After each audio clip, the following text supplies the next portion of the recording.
Et si je vous disais que le plus grand danger pour l'humanité n'est pas le manque d'intelligence, mais une contamination mentale silencieuse et collective, capable de transformer des esprits brillants en complices de la destruction.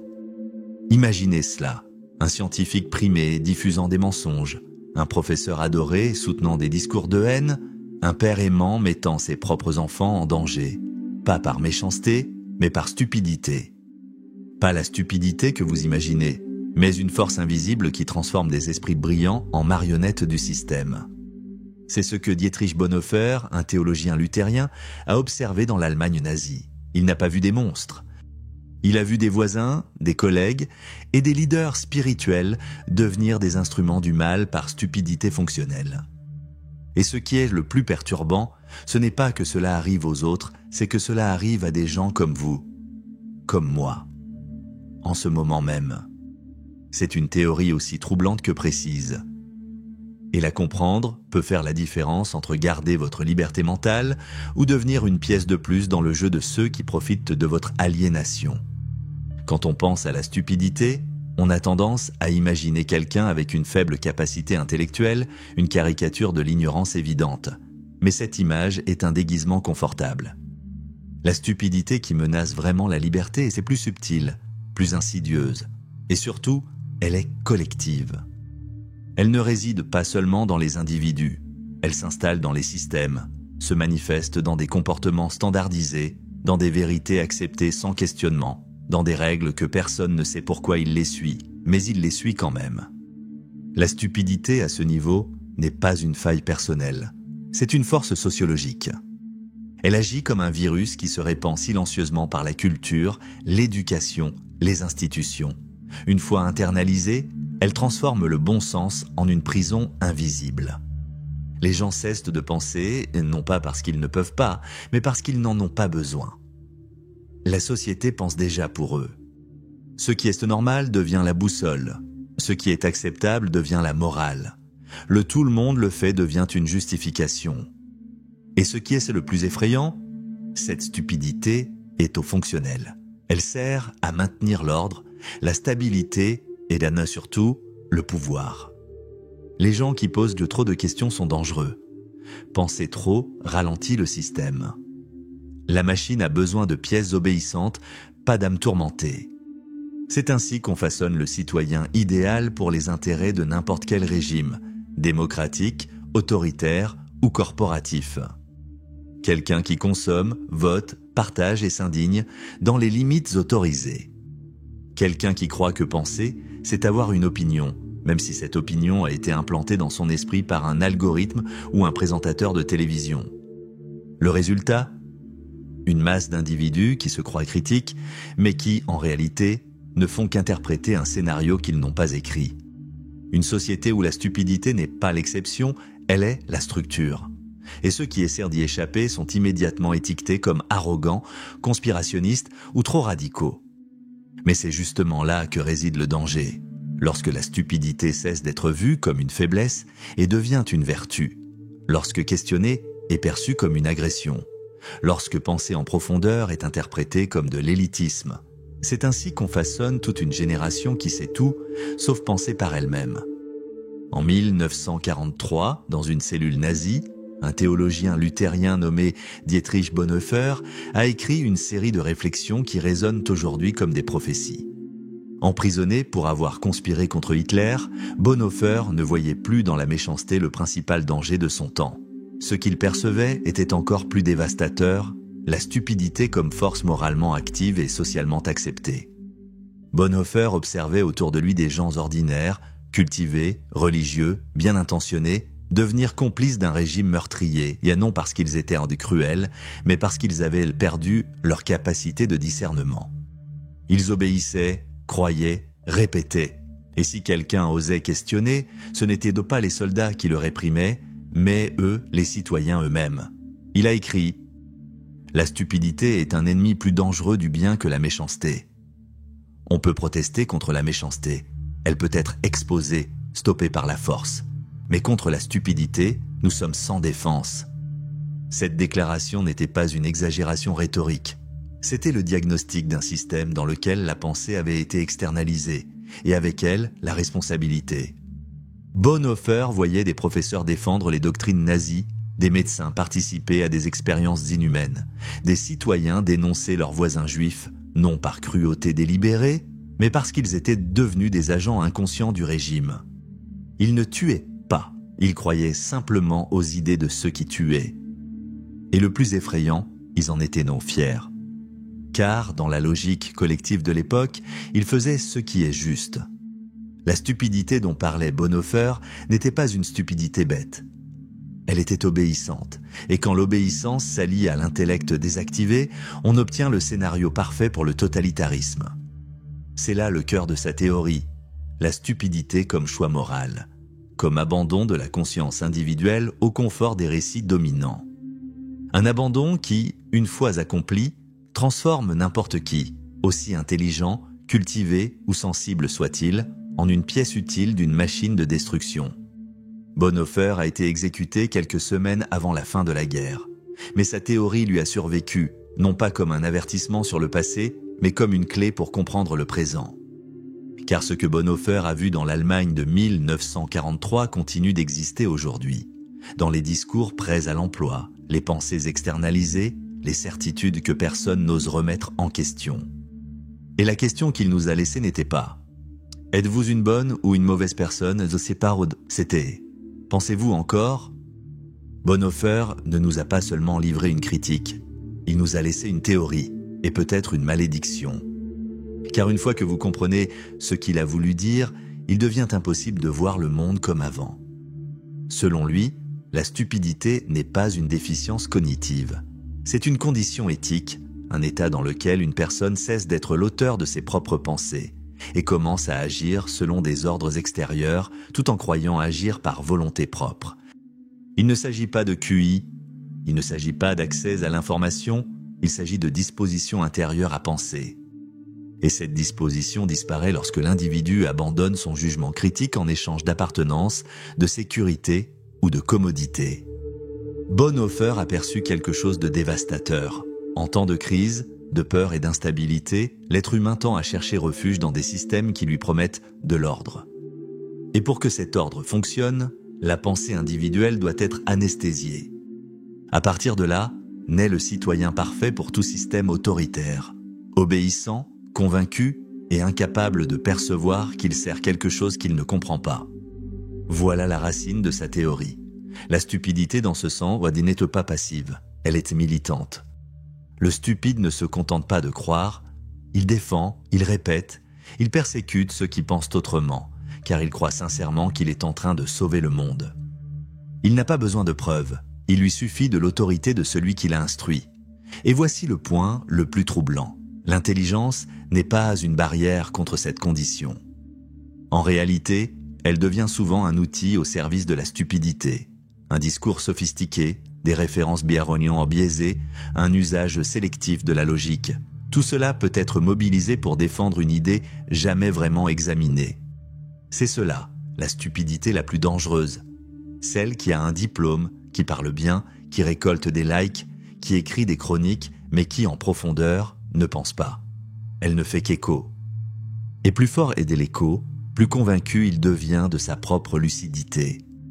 Bonhoeffer avait raison de craindre cette force, car elle transforme des sociétés entières en champs d'obéissance volontaire, où ceux qui osent penser sont vus comme des fous, et ceux qui suivent aveuglément sont considérés comme vertueux. C'est ce qui rend cette théorie si dérangeante. Elle ne pointe pas l'autre du doigt, mais nous confronte chacun à nous-mêmes. La théorie de Bonhoeffer, née d'une observation éthique et historique, trouve aujourd'hui un écho dans les avancées les plus récentes de la psychologie et des neurosciences. Ce qu'il pressentait en 1943, la science l'explique désormais avec une précision troublante. Commençons par l'effet Dunning-Kruger, peut-être le plus symbolique. Selon ce phénomène, plus une personne en sait peu sur un sujet, plus elle a confiance en ses opinions. L'ignorance ne produit pas le doute, mais la certitude. L'incompétent est incapable de reconnaître ses propres limites, et c'est précisément pour cela qu'il devient bruyant, prosélyte, intransigeant. Mais l'explication ne s'arrête pas là. Des expériences classiques sur le conformisme social, comme celle de Solomon Asch dans les années 50, montrent comment la pression du groupe pousse les individus à nier ce qu'ils voient de leurs propres yeux, simplement pour ne pas détonner. Dans l'expérience, un groupe de personnes participait à un test visuel simple, identifier laquelle des 3 lignes avait la même longueur qu'une ligne de référence. La réponse était évidente. Mais ce que le participant ne savait pas, c'est que tous les autres étaient de complices et donnaient délibérément de mauvaises réponses. Résultat, plus de 70% des participants ont cédé à la pression du groupe à un moment donné, choisissant délibérément la mauvaise réponse juste pour se fondre dans la masse. Solomon Asch a écrit « La tendance à se conformer à l'opinion du groupe est si forte que beaucoup préfèrent avoir tort avec les autres que raison tout seul. Cette expérience révèle une vérité inconfortable. La peur d'être exclu du groupe est plus forte que le désir d'avoir raison. Le besoin d'appartenance, de ne pas détonner, de ne pas paraître étrange, peut pousser des gens intelligents à abandonner leur propre jugement. C'est exactement ce que Bonhoeffer redoutait. Non pas la stupidité comme ignorance, mais comme conformisme actif. À cela s'ajoute le biais de confirmation, une erreur cognitive où les individus cherchent, interprètent et retiennent uniquement les informations qui confirment leurs croyances en ignorant tout le reste.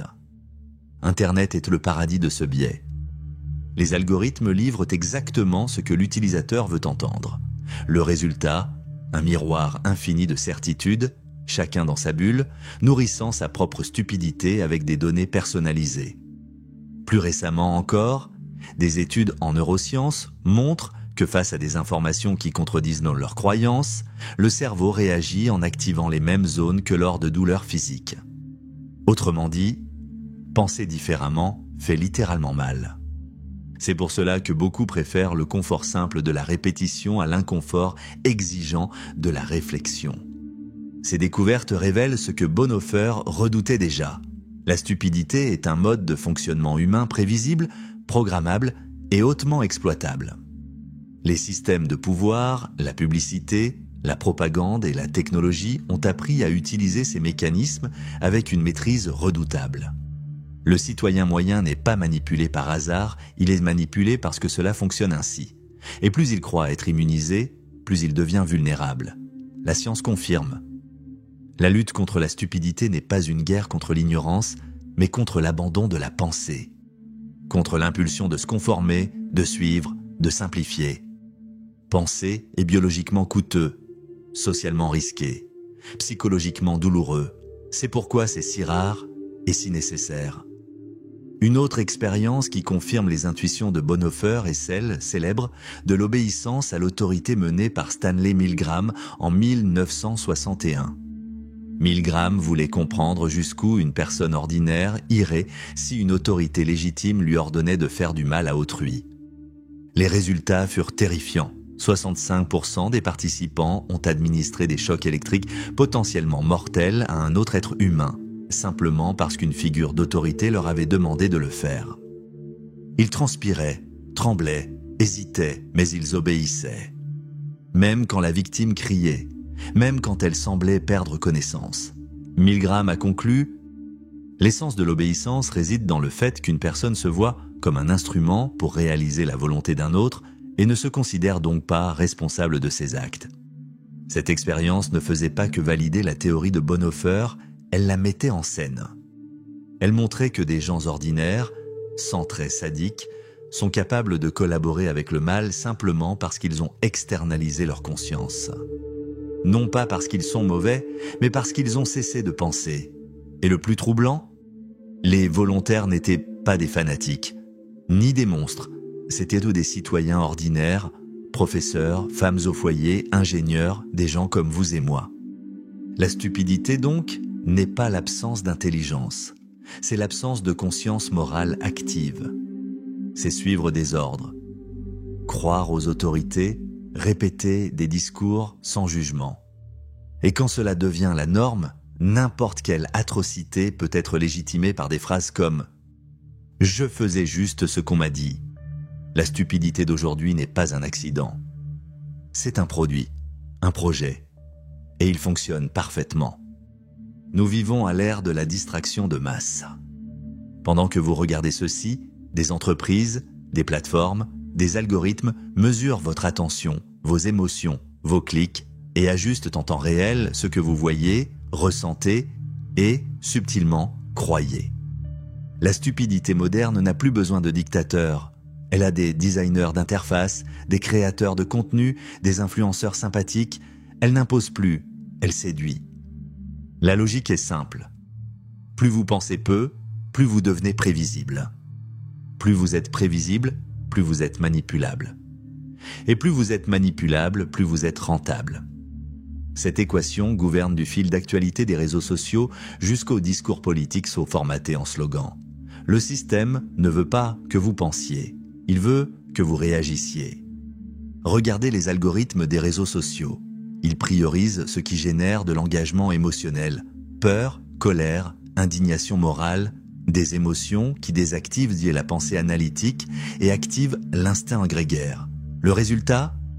Des millions de personnes défendant des causes qu'elles ne comprennent pas, attaquant des ennemis qui n'existent pas, prenant position dans des conflits qu'elles ne sauraient même pas expliquer.